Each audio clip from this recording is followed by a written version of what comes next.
Sampah berserakan di sepanjang Sungai Tangka, Kelurahan Lapa, Kecamatan Sinjai Utara, Kabupaten Sinjai. Dari pantauan Tribun Timur, 29 Oktober 2024, mayoritas sampah tersebut merupakan sampah plastik kemasan. Selain itu, tampak juga ada sampah sisa makanan. Bahkan ada bangkai kapal yang dibiarkan begitu saja. Tumpukan sampah ini dijumpai di pinggir sungai-sungai Tangka kawasan yang pelabuhan Capa Ujung. Kondisi ini menjadi pemandangan sehari-hari warga setempat. Tidak ada tempat sampah atau bak kontainer di lokasi tersebut. Salah seorang warga, Nasrun, mengatakan sampah berserakan bukan hanya pada saat ini saja. Ia menyebut bahwa ini memang persoalan yang belum terselesaikan hingga hari ini. Kondisi ini sudah terjadi sangat lama dan bahkan hingga saat ini belum ada solusi yang diberikan oleh pemerintah, katanya.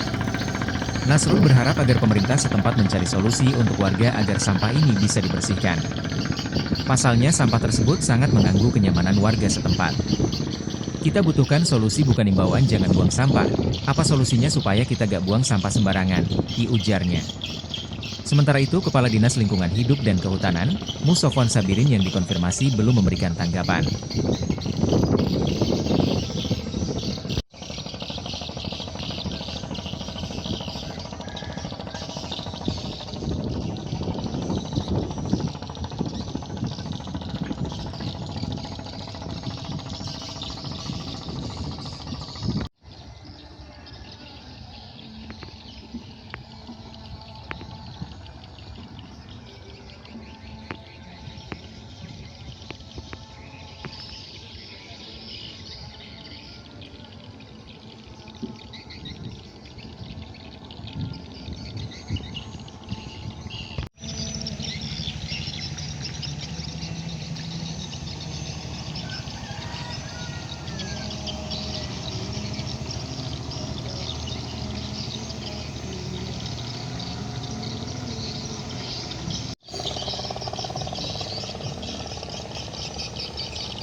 Download Tribun X sekarang, menghadirkan lokal menjadi Indonesia.